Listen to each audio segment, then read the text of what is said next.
오늘 산상수훈으로 살아가기 말씀과 관련하여 8번째 말씀을 드리는데요. 요즘에 어떻게 지내고 계시는지요? 산상수훈이 이제는 많이 다가왔는지요? 월요일 밤 우리 가족은 밤 12시까지 예수님이 우리에게 주신 산상수훈으로 살아가기에 대하여 말씀을 나눴습니다. 오직 예수님의 사람은 어느 누구에게도 세상의 잣대를 적용하지 아니하고 하나님의 사랑의 잣대를 적용해야 된다라는 결론이었습니다. 오늘 이 계명 중에 지극히 작은 것 하나라도 버리고 또 그같이 사람을 가르치는 자는 이렇게 말씀을 하고 있죠. 천국에서 지극히 작다 일컬음을 받을 것이며 그렇게 말씀하고 있습니다. 지극히 작은 것 하나라도 라고 하는 것에 꼭 유념해 주시기 바랍니다. 세상 누구에게도 예수님을 경험하게 해야 된다는 것이죠. 그분들이 예수를 믿든 안 믿든 포악한 사람이든 아니든 말입니다.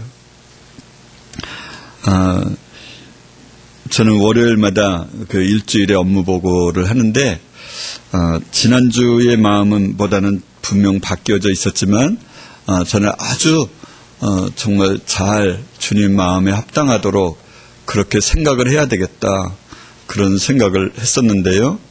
사실은 산상수훈은 행위를 점검하려고 보면 마음이 아니어서 영 아니고 마음을 점검하다 보면 행위가 뒤따르지 아니하면 그 마음이 본질이 아니라는 것을 알기 때문에 또 아니어서 산상수훈으로 살아가기는 이 겉모습과 내면의 모습을 동일하게 살펴볼 수 있는 것이라 생각이 됩니다. 얼마나 우리가 산상수훈에서 먼지 아니면 가까운지를 알려주게 되는 것이죠. 투덜대고 싶은 마음이 순간 일어나다가 잠잠해졌습니다.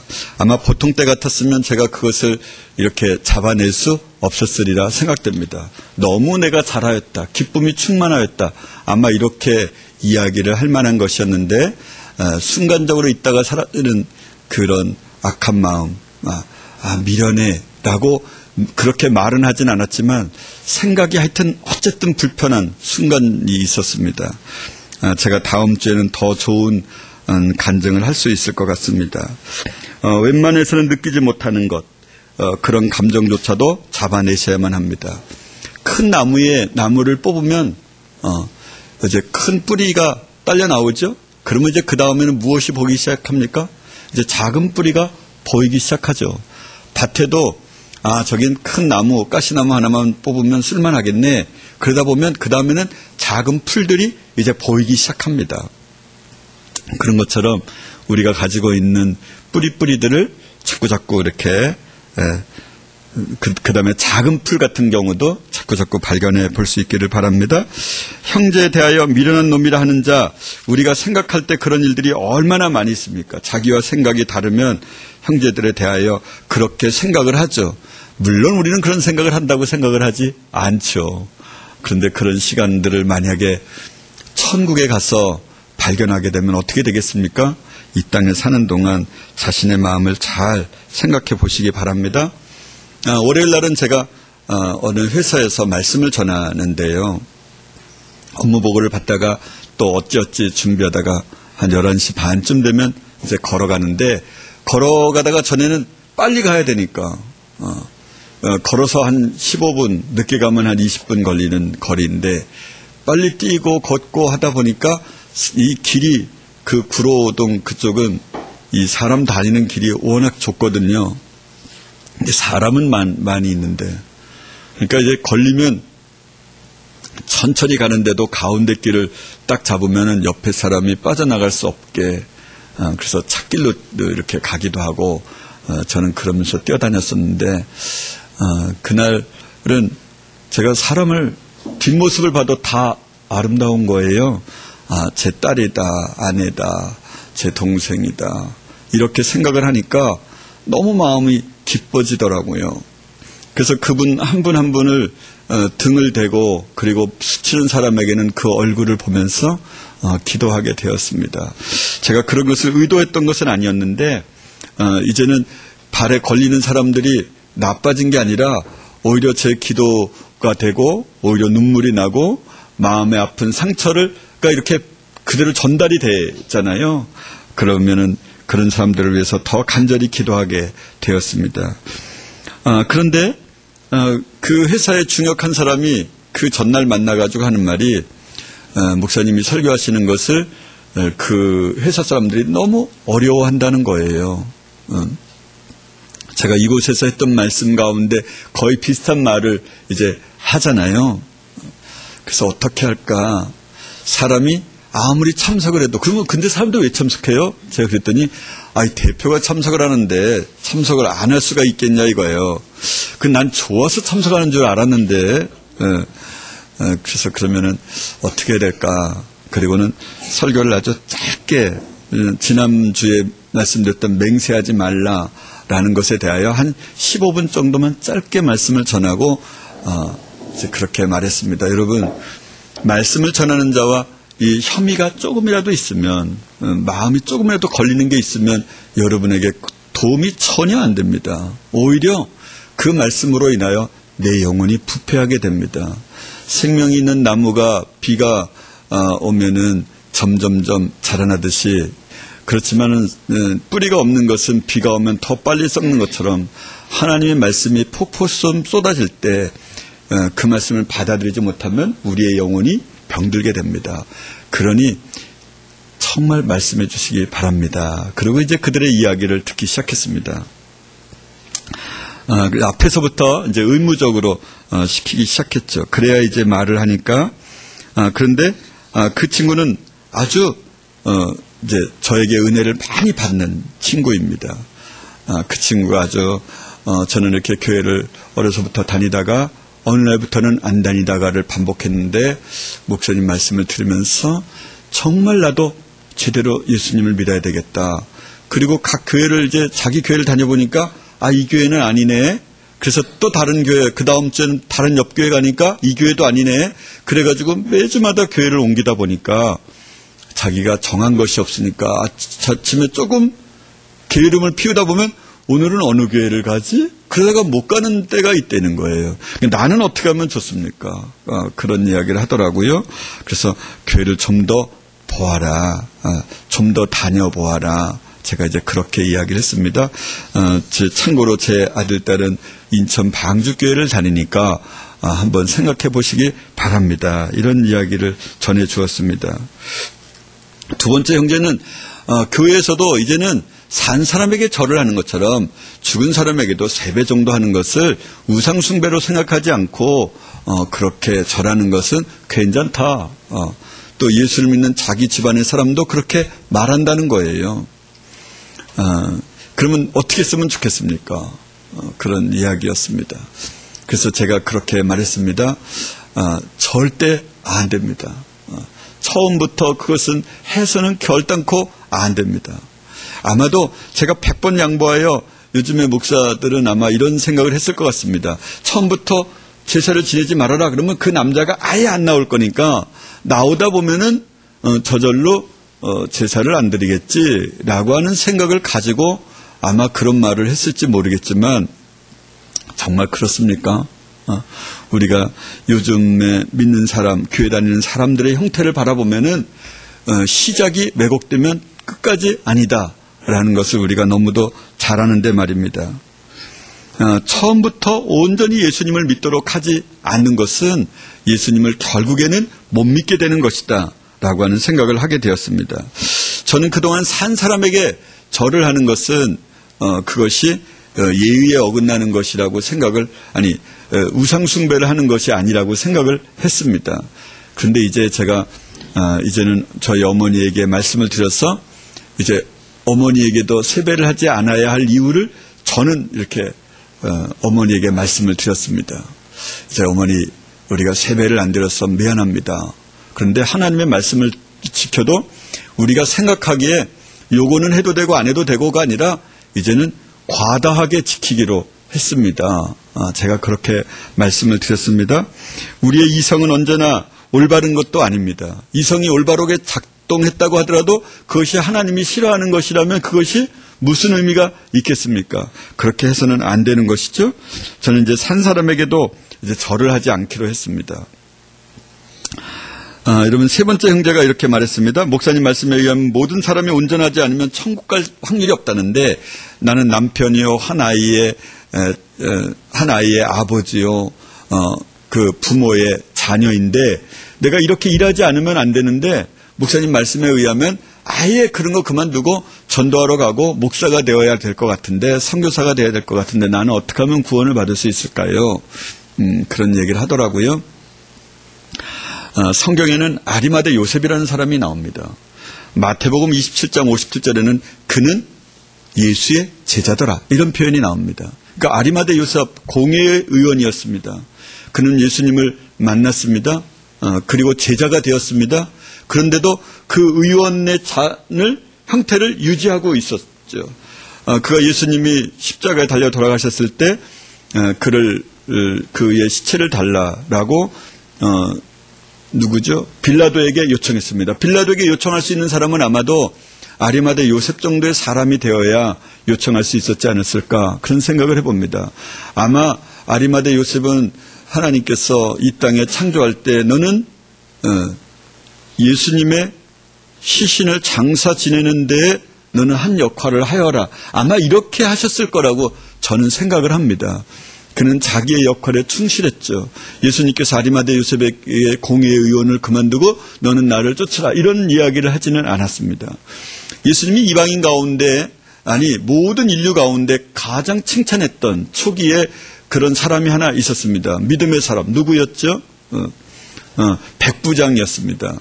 내가 이스라엘에서도 이만한 믿음을 만나보지 못하였다. 그러니까 이 사람은 백부장이었으니까 오늘날로 말하면 중대장 정도에 해당하는 사람입니다. 100명의 장정을 지휘하는 사람이었으니까요. 그러면 예수님이 우리 생각에는 어떻게 말해야 옳습니까? 얘야, 이제 내가 믿음이 제일 커? 그러니까 이제는 그거 그만두고 나를 따라와. 거기에 있으면은 살인을 하게 되고 안 좋아, 이렇게 말씀을 하셨을 텐데 예수님은 그런 말씀을 하지 않으셨습니다. 마찬가지로 저와 여러분도 어느 위치에 있으면 현재의 위치는 어떻게 해야 됩니까? 라고 물을 정도라면 현재 위치에서 최선을 다하는 거예요. 예수님이라면 어떻게 할까? 예수님의 말씀대로 사는 것은 무엇일까? 만약 좀 있다가 너는 이제 그만두고 선교사로 가거라, 그렇게 명백하게 주님께서 촉구하지 않으신다면 우리는 우리의 있는 장소에서 천국을 만들어 가야 할 의무가 있는 것이죠. 아리마대 요셉처럼, 백부장처럼 말입니다. 우리는 자신이 처한 곳에서 하나님의 향기를 드러내는 사람이 먼저 되는 것입니다. 오직 일을 하면서 일 가운데서 예수 그리스도를 노래하는 것이죠. 가정에서 아내에게, 남편에게, 자녀에게, 부모에게 예수 그리스도의 모습을 보여주는 것입니다. 어쩌면 그것이 더 어려울지도 모르는데 말입니다. 부모를 섬기고 아내를 섬기고 그렇게 하는 것이 예수님을 잘 섬기는 것이 되는 것이죠. 예수님도 고르반 제도에 대하여 신랄하게 비방한 적이 있었습니다. 잘 아시는 것처럼 고르반 제도는 부모에게 불효를 하면은 그 사람을 돌로 쳐 죽일 수 있게 되었습니다. 그런데 하나 딱 용서되는 것이 있는데 내가 하나님께 드려서 부모님께 드릴 것이 없습니다. 그리고 먹을 것을 주지 않아도 괜찮다. 이런 것이 고르반 제도입니다. 그런데 예수님께서는 뭐라 말씀하셨습니까? 가장 악한 자다. 이런 말씀을 하셨습니다. 여러분, 세상 사람이 하는 일은 세상 일입니다. 세상 사람들이 건널목을 건너는 것은 그들이 하는 일이 세상 일입니다. 세상 사람들이 아이를 낳는 일은 세상 일인 거죠. 그런데 사실 알고 보면 그것이 다 무슨 일이에요? 예수님을 섬기는 일입니다. 우리가 신호등을 지키는 일도 예수님의 일이죠. 왜 속도를 제대로 지키는 것도 그게 예수님의 일이죠. 다른 사람, 주변 사람을 불쾌하게 위협적이지 않도록 말입니다. 선을 서야 할 것, 신호등에서 서야 할 때를 뒤에 멀리 쓰는 것이 예수님의 일이죠. 왜냐하면 여러분 그런 거 보셨습니까? 혹시 길을 건너려고 하는데 자동차가 오다가 거의 절반쯤 줄을 받고 있을 때, 사람이 건너가는 건널목 중간쯤 가고 있을 때, 아니면 건너고 있는 끄트머리에 우회전하는 차량이 자기들을 바짝 그냥 그곳을 벗어나자마자 우회전을 하고 갈 때 느끼는 위협, 불쾌함 이런 것이 있잖아요.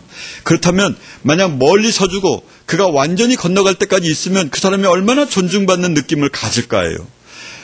그것이 예수님을 섬기는 것이죠. 우리는 이 세상에 있는 우리 세상일이라고 생각하는 그 모든 것을 예수 그리스도를 섬기는 일이라고 생각하고 그것을 끌어가지고 와야만 합니다. 사람들은 세상 사람들이 하는 일을 다 세상 사람의 일이라고 세상 일이라고 생각합니다. 그래서 내가 아이를 키우는 일도 세상 일입니다. 다른 사람이 회사를 하니까 나도 회사를 해서 이것이 세상 일이라고 생각하는 것이죠. 사실은 그것이 우리에게 문제가 되는 것이죠. 여러분들도 하시는 일에서 관계를 날마다 점검하시고 현재의 모습에서 꼭 예수를 잘 섬기는 사람이 되셔야만 합니다. 네 번째 형제가 이렇게 질문했습니다. 헌화를 하는 것, 그것은 예의를 지키는 일입니다. 나는 내 친구의 아내가 죽어서 그래서 그것을 그 부인을 생각하며 그 남편을 생각하며 친구를 생각하며 그래서 꽃 한 송이 올려놓는 것이 무엇이 잘못입니까? 그 회사는 상조 회사입니다. 그래서 이제 꽃을 꽃이 필수적인 것이죠. 그 다음에 추도 예배를 드려서 그래서 지옥에 갔다고 하는 목사님들의 이야기를 할 때 저는 참으로 마음이 불편했습니다. 그것이 추도 예배를 드리는 것이 나는 우상에게 절하는 것이 아니고 우상을 숭배하는 것이 아님을 우리의 마음이 아는데 어떻게 그것이 우상 숭배라고 말할 수 있습니까? 이렇게 따져 물었습니다. 제가 이제 그런 이야기를 했습니다. 헌화는 어쩌면 형제가 말하는 것이 더 논리적이고 이성적이라고 저도 그렇게 생각이 됩니다. 그렇지만 저는 하나님이 아니라고 그러면 그렇게 알려주시면 제 이성을 아예 작동시키지 않기로 작정을 했습니다. 그래서 그것이 내 이성에 설령 위배된다고 하더라도 그 이성에 위배되는 것은 아무런 내 행위에 예수님의 말씀을 지키는 것에 위배가 되지 않습니다. 그렇다 그러면 만약에 헌화가 우상숭배가 아닌데 너는 왜 우상숭배라고 알아서 그것을 안 했니? 그것이 죄야. 그래서 너는 우상숭배 죄보다 더 커. 그래서 너는 지옥 가. 이렇게 하지는 않지 않겠냐. 그래서 저는 그렇게 생각합니다. 저는 제게 말씀해 주신 거는 무조건적 지키기로 결심했습니다. 이제 그런 이야기를 했습니다.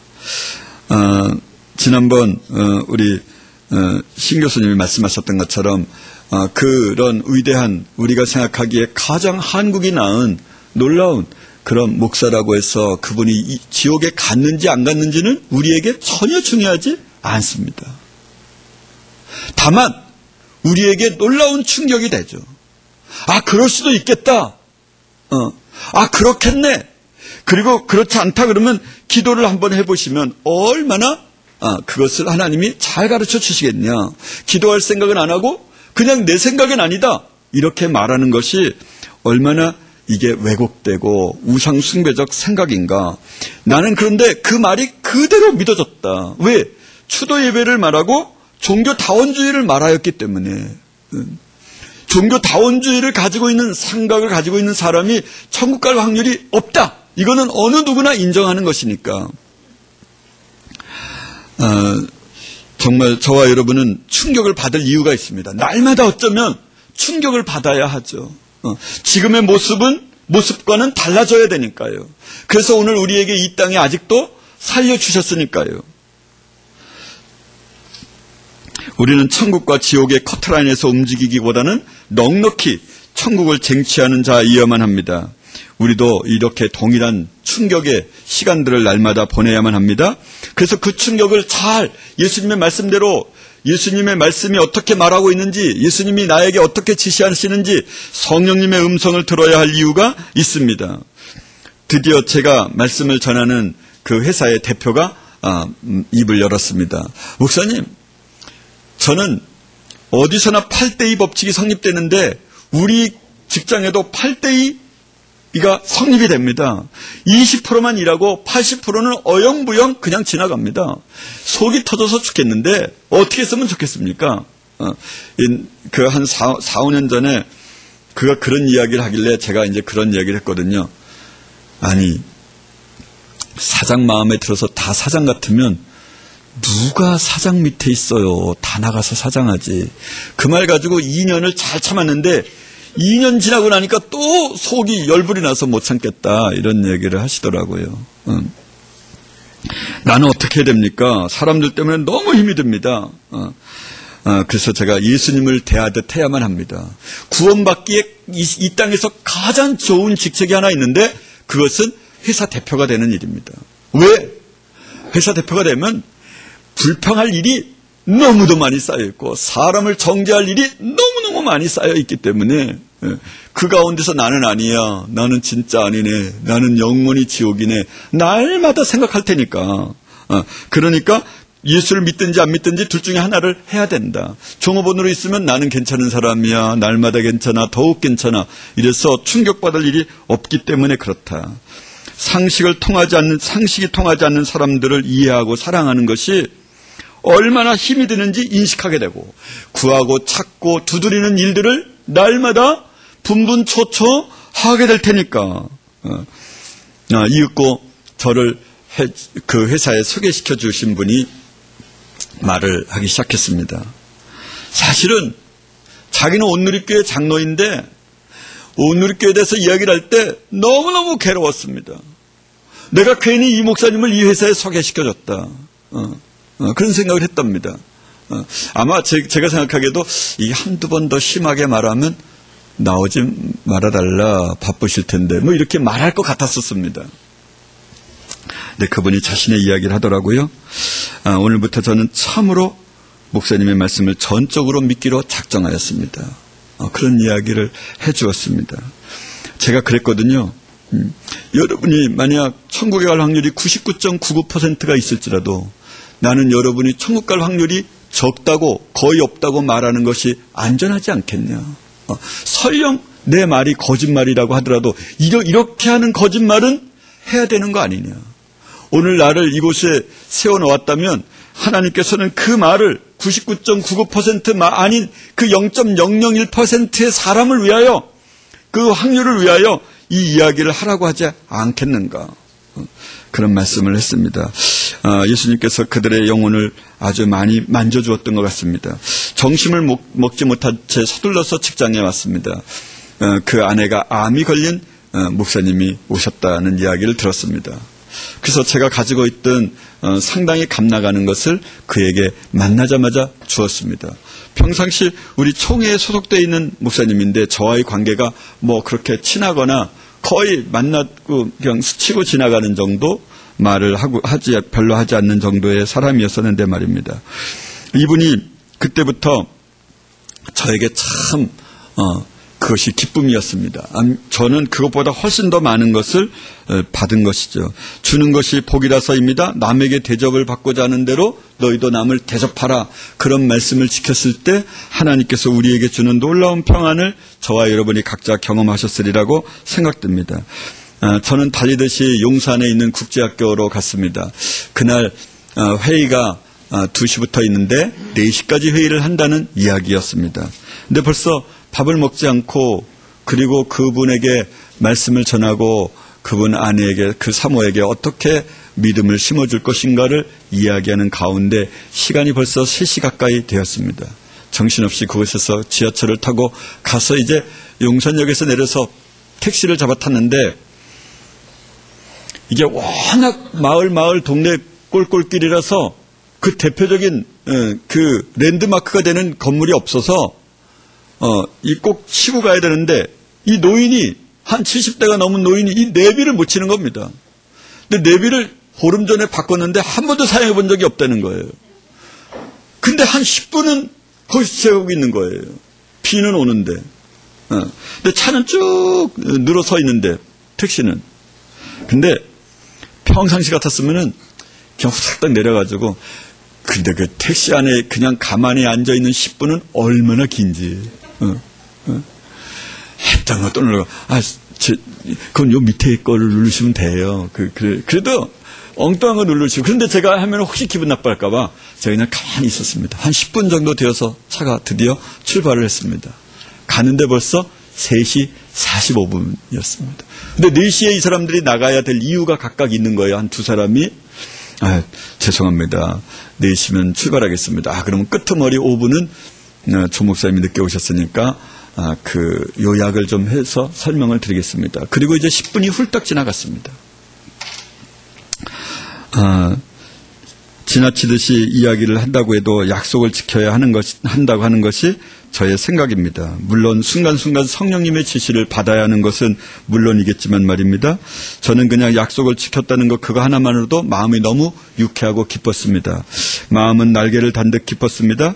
저도 다른 사람이 저에게 한 약속을 지켜주기를 기대하는 것처럼 저도 그 여러 사람의 10명 되는 사람 중에 안 가는 것이 가고 안 가는 것이 무슨 큰 의미가 있겠습니까?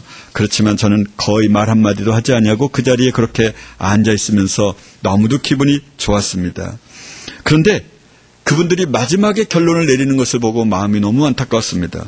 그곳에 있는 사람들은 대부분이 목사요 그 학교를 세운 사람들이었는데 참으로 안타까운 것은 언제나 문제를 해결하기 위하여 다른 사람을 설득하고 여론을 환기시키고 여론을 조작하고 그렇게 말하고 싶은데 그건 좀 너무 심한 거니까 여론을 환기하고 이용하고 여론을 유리하게 돌리게 하기 위하여 돈을 사용해야 하고 저와 생리적으로 얼마나 안 맞았는지 모릅니다. 그렇게 한마디 말 없이 그렇게 돌아섰습니다. 웃음은 사라지고 언제나 긴장감만 돌고 비장한 엄숙함만 있는 곳인데 이해는 가지만 하나님의 일도 이렇게 하는 것인가. 참으로 안타까움만 남는 모임이었습니다. 그래서 제가 그렇게 고백했습니다. 예수님, 어떻게 하면 모든 일, 모든 언어, 모든 행동을 예수로 무장한 사람들이 나올 수 있을까요? 대화의 시작과 끝뿐만 아니라 대화의 중간에도 우리가 계획하는 그 모든 곳에서도 예수로만 하는 모임이 있으면 얼마나 좋을까? 그런 모임을 저와 여러분들이 만들 수 있기를 바랍니다. 다음 날입니다. 점심을 먹고 오자마자 두 분의 목사님을 만났습니다. 목사가 얼마나 지옥에 들어가기가 쉬운지에 대하여 논의를 했습니다. 그런데 금방 만난 장로는 그 사람은 형식적이라는 등 본어개인이 안 된 사람이라는 등 이런 이야기를 했습니다. 사람을 판단하다가 비판하는 지혜까지 짓고 있는 것이죠. 위선자라는 제목이 하나 더 있게 되는데 말입니다. 지옥을 가는 사람은 성령님을 영접하지 않는 모든 사람이 가는 것입니다. 누구에게나 미치는 재앙입니다. 섰다고 생각하는 사람은 넘어질까 조심하라 말씀하셨기 때문에 우리는 사실은 비판을 할 만한 그런 사람이 아닌 것이죠. 제가 산상수훈을 말할 때 거의 말을 하지 않고 스치고 지나가는 구절이 있습니다. 5장에서는 간음하지 말라라는 항목에서 눈을 빼버리라, 손을 잘라버리라 그런 항목 말입니다. 눈을 빼버리라는 것은 다시 볼 수 없는 것을 말하는데 어떻게 해석해야 옳을까요? 그냥 그러면 한 30대 남자 이상은 20대 이상의 남자는 다 눈이 없어져 가지고 다니는 게 맞을 것 같은데 그렇게 하는 것이 옳을까요? 어쩌면 제가 지금 말씀을 드리는 것이 앞으로 드릴 말씀이 축소 해석한 것은 아닌가. 예수님이 그렇게 말씀하실지 지극히 걱정이 되는데 저는 이렇게 하기로 마음먹었습니다. 눈을 빼버리라는 뜻은 그것으로부터 눈을 멀었다라는 것이잖아요.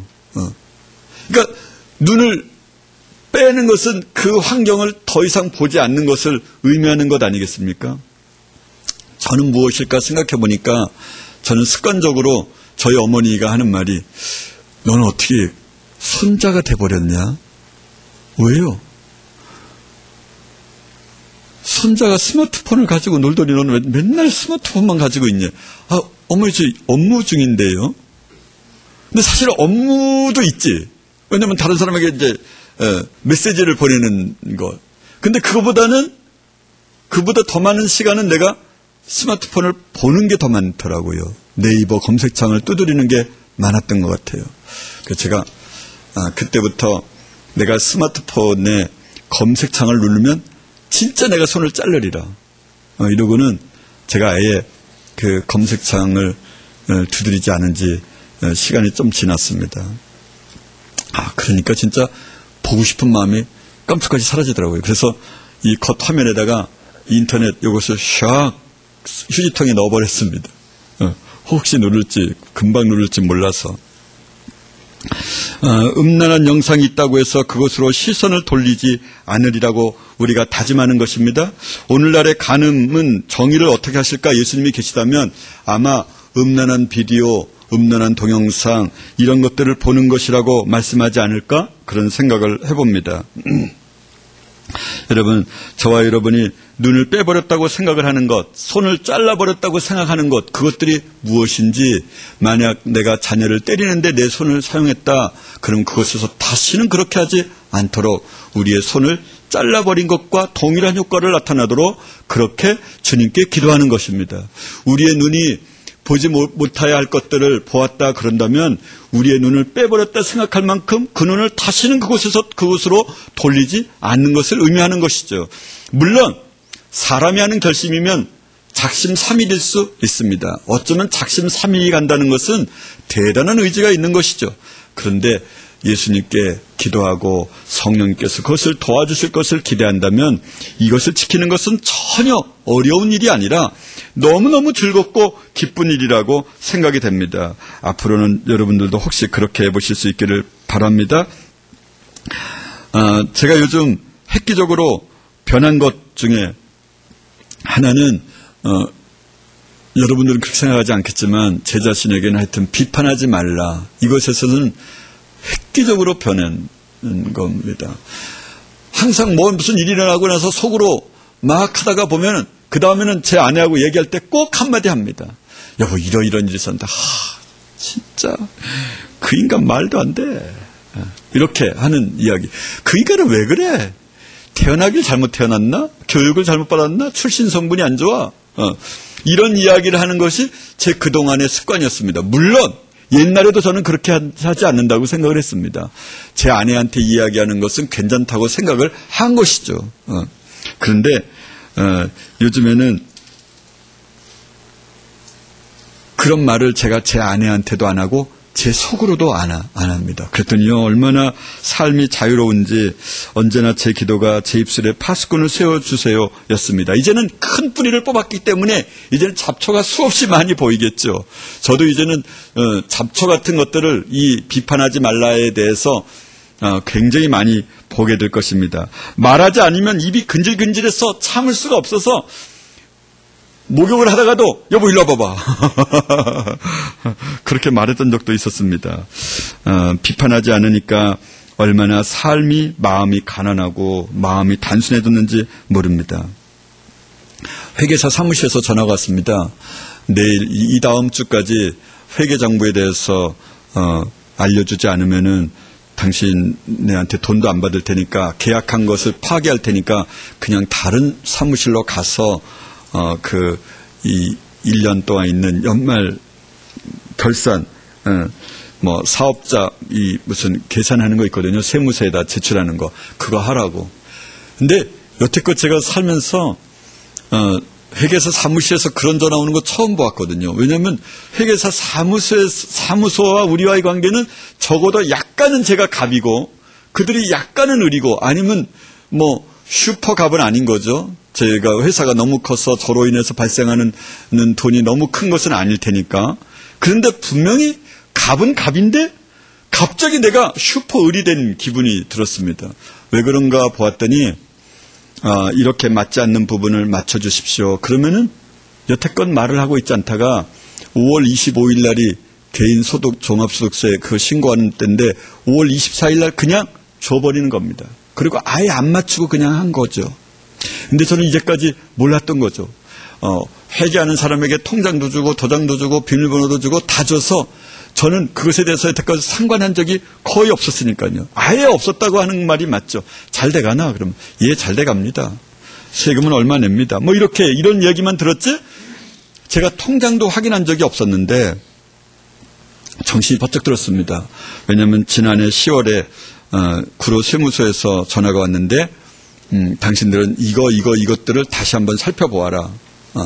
이거는 비용이 안 맞는 것 같다. 그래서 이제 제가 드디어 조사해보기 시작하니까 어떤 것은 월급을 주고 경비를 썼는데도 그것을 경비로 올려놓지도 않았고 어떤 경우는 심지어는 지난해에 소득세를 낸 거를 경비 처리를 또 올려놓은 거예요. 그러니까 그 세무서 사무실에 있는 사람도, 그 구청 세무과에 있는 사람도 어이없어 웃고, 저도 생각해 보니까, 아니, 소득세를 경비로 해놓을 수가 있나? 그래, 너무너무 아주 생각이 많아진 거예요.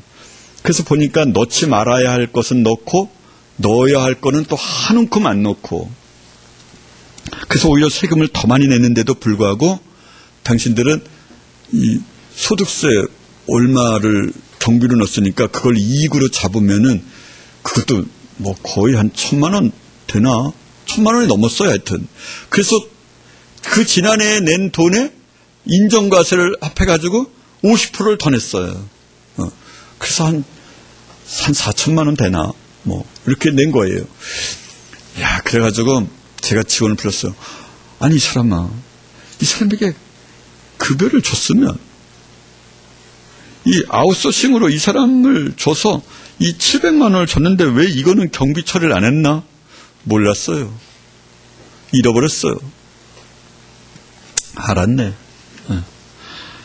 이제 그런데 이제 올해는 이제 다음 2013년은 잘하시게 그랬는데 이제 세무서 회계사 사무실에서 안 한다 이렇게 온 거예요. 얼마나 안 맞춰놨으면 안 한다라는 말을 했을까. 근데 저는 물론 화를 내지 않았습니다. 저는 언제나 화를 내지 않죠. 사실은. 저 생각하기에는 말이에요. 근데 직원이 울더라고요. 왜 울어?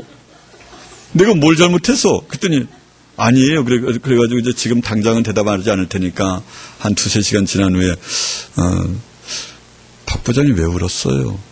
그랬더니 자기를 좀 존중하지 않는 것 같아서 섭섭했대. 죄송합니다. 그리고 이제 그날 무슨 일이 있었냐면 제 딸아이 생일이어서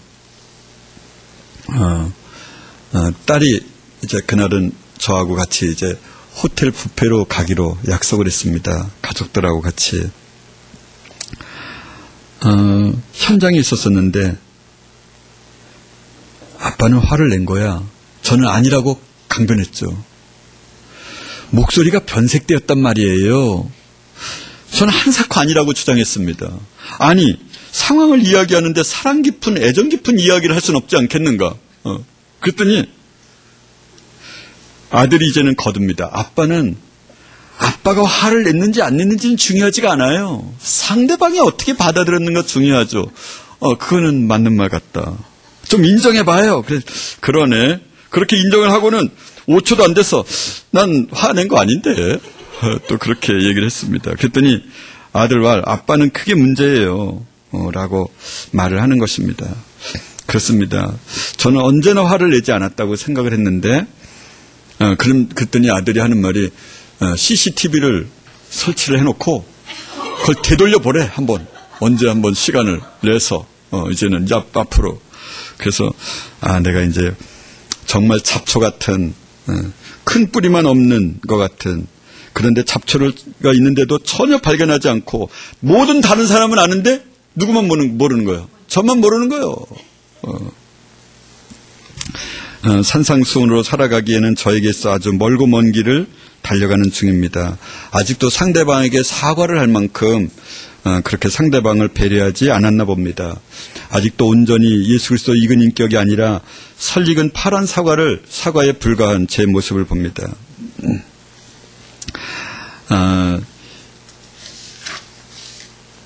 지난 금요일 날 온 친구가 있었잖아요. 왜 돈을 입금하지 않았냐고 화요일 날 왔어요. 그래서 급히 직원에게 돈을 입금하도록 요청을 했습니다. 그리고는 예수님에 대하여 더욱 간절히 설명을 하고 천국을 꼭 가야 한다고 강조하면서 그는 사무실을 떠났습니다. 떠난 지 5분도 되지 않아서 저에게 전화가 왔습니다. 돈을 더 입금해달라고 말입니다. 원하는 액수를 넉넉히 입금을 했는데 더 필요하다는 것입니다. 이제 병원도 가야 되고 난방비도 별도로 있어야 되고 다음 달 렌트비도 내야 되는데 그런데 저는 이제 이렇게 핑계를 대고 있었습니다. 형제 미안해. 우리가 주 거래업체가 부도가 나서 힘들고 우리 직원들에게 지난해에는 월급을 인상을 못 해줬어. 이제 그렇게 이야기를 했습니다. 현재는 미안하니 시간을 두고 보세. 그 이야기가 끝나자마자 이런 생각이 든 겁니다. 부도가 난 지는 작년 3월 달에 났으니까 부도 이야기를 지금 하는 것이 과연 적절한 말이 맞는가. 내게 구하는 자에게 주며 꾸고자 하는 자에게 거절하지 말라. 어제는 지킨 것 같다가 오늘은 아닌 모습. 내가 왜 다 주지 못하나. 기도하세 하나님 앞에 말일세 그렇게 전화를 끊었습니다. 지난주에는 제가 먼저 아프면 약을 사 먹어야 되지 않겠나? 괜찮아요. 그럼 난방비도 있어야 되지 않아? 그런 거 괜찮아요. 그렇게 말하던 친구가 가면서 이제 돈을 받고 가면서 약도 사 먹어야 되고 병원도 가야 되고 그런 이야기를 하는 겁니다. 물론 제 마음에는 미운 생각은 안 들었습니다. 그런데 제 아들과 딸이라면 그렇게 해서 보낼 수 있었을까? 그 형제는 저의 호의가 100% 만족은 아니었던 것이 분명했습니다. 아침까지는 만족했는데 오늘 와서 갑자기 바뀐 것이죠. 저도 그럴 것 같았습니다. 원하는 것을 주니까, 기쁘게 주니까, 이제는 더 달라고 하는 것이 맞겠다. 처음부터 많이 달라고 그러면 안 줄 건지 모르니까. 그래서 처음부터 좀 뜸을 들였어야 되는 건데. 처음에 올 때는 그냥 안아주면 안 됐었던 거였는데. 그런 생각을 저 혼자 하고 있는 겁니다. 그러니까 마음이 복잡해졌습니다, 갑자기. 그래서, 상대방의 마음까지 생각하면서, 제가 행동을 제 마음을 가진 것을 보니까 저는 분명 마음이 가난한 자가 아니었던 것이죠. 조물주 하나님만이 판단하실 수 있는 것을 제가 판단하고 있으니까 말입니다. 어찌하면 좋을까? 예수님 용서해 주세요. 그래서 오늘 살려주셔서 회개할 수 있게 해주셔서 감사합니다. 그리고 다시 제가 먼저 전화를 걸었습니다. 이보게 자네가 원하는 만큼은 주겠다고 했더니 그렇게 좋아하는 거예요. 잘 되면 제가 꼭 갚겠습니다. 10년 동안 하는 말이에요. 사실은 그 말이. 언어 색깔이 너무도 기쁘게 바뀌었습니다. 그 이야기를 들으면서 저도 한없이 기뻤습니다. 그렇게 하루하루의 시간이 흘러갔습니다. 제가 그렇게 보다가 산상수훈란에 들어가서 우리 학교 홈페이지 안에 그 이메일로 들어가서 한번 보았습니다. 우리 함택이 교감 선생님이 너무도 한적한 시골 산골 마을에 아주 아련한 동화 속 같은 기억을 다시 살아나도록 또 새로 바뀌는 이런 것에 대하여 너무 많은 걱정을 하고 계시는 것을 그렇게 보았습니다. 우리 팀장님이 히브리서 강해가 너무도 멋있는 말씀이었습니다. 전기채 형제가 아름다운 산상순으로 살아가는 모습이 너무나 감동이었습니다. 박보건 형제는 몇 시간 쓰신 거예요?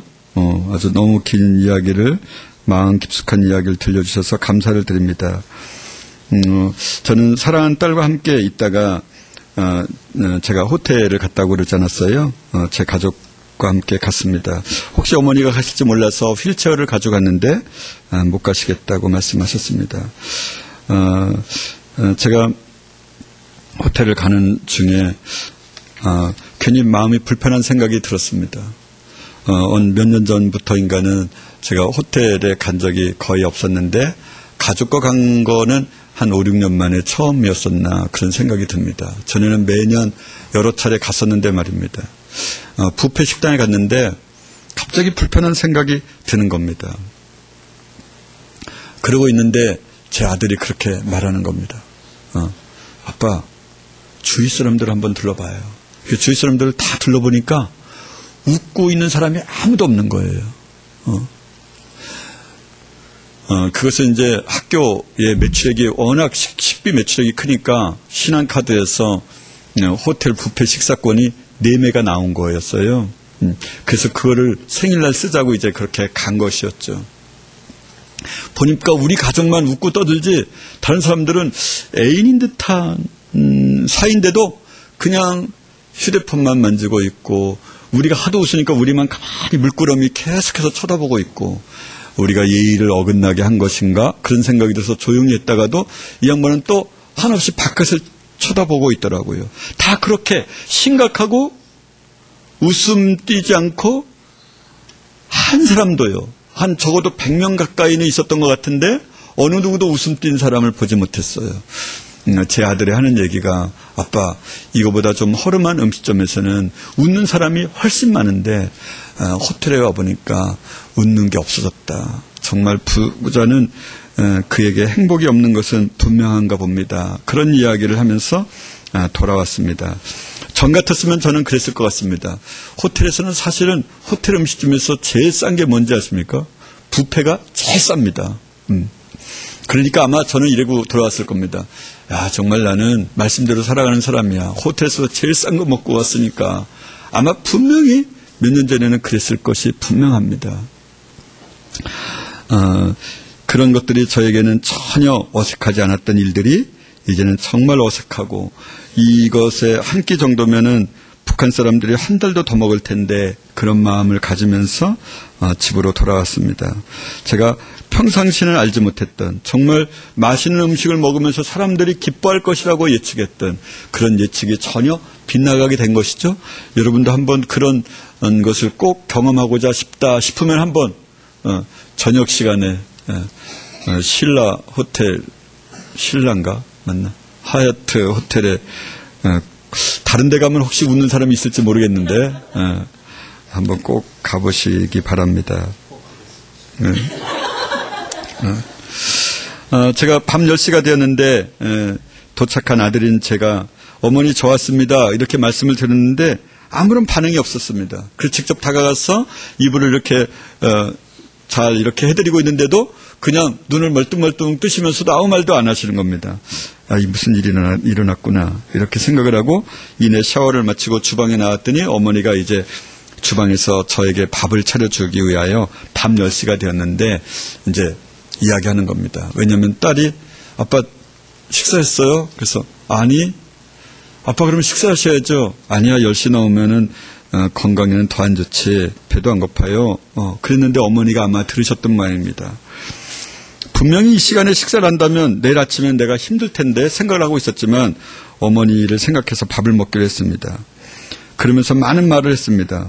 사랑하는 딸과 어머니와 함께 말입니다. 아내는 학교에 가서 아들과 함께 있고 말입니다. 어머니가 이렇게 말씀을 시작했습니다. 이사를 하려는데 방 4개짜리가 있는 집이 거의 없다고 제 아내와 딸이 이야기하는 것을 들으셨나 봅니다. 어머니가 이렇게 말씀하시는 겁니다. 그때 속으로 생각하기를 내가 빠져주면 얼마나 좋을까 그런 생각을 하니까 처량해서 눈물이 나왔다는 겁니다. 그래서 제가 이야기하니까 왔다고 그랬을 때 눈물이 나서 눈물을 감추려고 했다는 겁니다. 어머니, 제게는 우리 자녀가 소중한 것처럼 어머니도 제게는 너무나 소중한 분이에요. 어머니가 오래 살아주셔서 너무 감사해요. 일찍 돌아가셔가지고 저 힘들게 하지 마시고요. 오래 사셔서 저와 함께 그냥 휴가 되는 거예요. 아셨죠? 저 힘들어요. 빨리 돌아가시면. 그러니까 오래 사세요. 제가 그렇게 말했더니 떨리는 목소리로 고맙다 그러시면서 얼굴이 갑자기 환해지시는 거였습니다. 사랑하는 딸은 아빠를 생각하면 눈물이 나온다고 그렇게 말해주었습니다. 그러면서 얼굴을 보니까 눈물이 그렁그렁 맺혀 있었습니다. 금방이라도 눈물이 쏟아질 것 같았습니다. 어머니와 저 그리고 제 딸 함께 우리는 울을 뻔했습니다. 아침이 되었습니다. 어머니가 어젯밤에 너무 잘 잤다고 하시면서 기분이 좋다고 말씀하셨습니다. 저도 덩달아 기분이 좋아졌습니다. 사랑하는 딸과도 많은 이야기를 나눴습니다. 우리가 예수님을 사랑하면서 이 땅에 사는 것은 어떻게 살아가야 되는지 말입니다. 조금도 다른 얘기에 마음을 아프게 하지 않으면서 살아가야 된다고 말입니다. 도시를 좋아하는 마음도 이제는 천안으로 예산으로 이사 오겠다는 말에 조금은 힘들어 했었는데 좋은 집에서 살고 싶은 마음도 완전히 바꿔줘서 이제 초가집에서도 좋다고 그렇게 마음을 바꿔 먹고 있었습니다. 마지막 인생의 시간에 다른 사람을 섬기면서 그렇게 살아야 한다고 말입니다. 갑자기 그렇게 마음이 천국이 되었습니다. 산상수훈으로 살아가기는 우리 가족에게 얼마나 이렇게 도전이 되었는지 모릅니다. 여러분, 우리가 마음에 숨겨진 의도를 꼭 잡아내어서 하나님 아버지께 용서를 빌면서 하나님의 뜻을 행하는 것이 최고의 갈망인 사람에게는 하나님께서 그 길을 걸어갈 수 있도록 해주시겠다고 하신 신실한 약속을 믿으면서 오늘도 승리의 삶을 사시기를 바랍니다. 한 형제의 이야기를 들으면서 말씀을 마치겠습니다. 한 형제가 저희 사무실에 찾아왔습니다.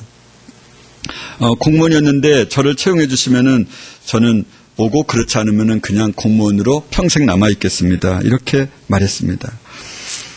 저녁 시간이었습니다. 제가 지하철역까지 데려다 주었습니다. 지하철역까지 데려다 주면 약 20분 정도의 시간이 소요되는데 요즘에 저는 다른 사람을 대접하는 것이 어떻게 하는 것일까 생각을 하고 정말 바쁘지 않는 한은 제가 지하철역까지 데려다 주는 일을, 그러면서 이야기를 하는 일을 제가 하고 있습니다. 미리 고객이 와서 기다리고 있으면 바깥에 한 100m 정도 이상을 같이 쫓아가면서 그렇게 이야기를 해주고 환송을 해주고 있습니다. 오는 사람에게 언제나 온 목적보다 예수님에게서 이야기하는 그 시간이 훨씬 더 많아지도록 하는 것이 제가 요즘에 하고 있는 일입니다. 저보고 그렇게 형제가 얘기해 줬습니다. 변리사님은 내일 천국에 갈 사람처럼 늘 그렇게 말씀하셔서 저도 너무 행복합니다. 그런 이야기였습니다. 제가 속으로 그런 생각이 들었습니다.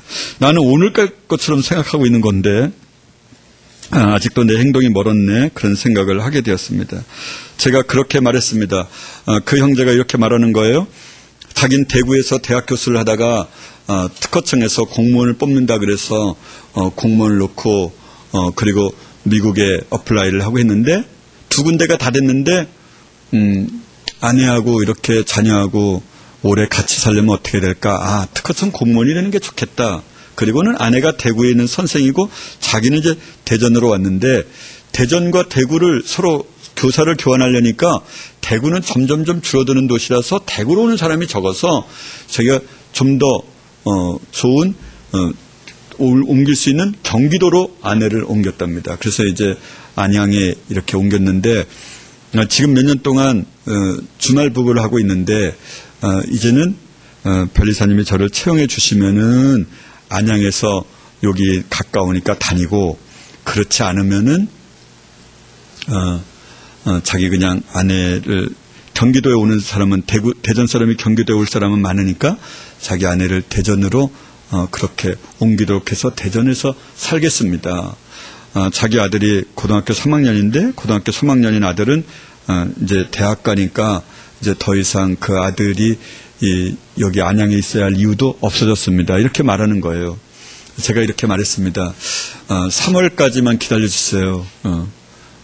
이러이러한 이유로 말을 해놓고는 근데 3월이 되면요 제가 안 할 수도 있고 천안으로 옮길 수도 있고 그리고 거제도로 갈 수도 있어요. 그렇게 얘기했더니 확실한 게 하나도 없네요. 그러는 거예요. 이 사람은 이제 어느 장소를 딱 정하려고 그러는 건데 맞아요. 그럼 저는 어떻게 결정을 해야 되는 거예요? 원래 예수 믿는 사람은 확실한 게 없어야 되는 거 아니에요? 그랬더니 그렇긴 하네요. 맞아요. 예수 믿는 사람은 내일 일도 남 몰라예요. 그러니까 알아서 하세요. 그랬더니 진짜 심각하게 생각해 봐야 되겠네요. 저로 오라고 그래도요. 그런 생각을 했습니다. 혹시도 우리도 계획이 있어요? 오직 천국 가는 계획만 있어야 하지 않겠어요?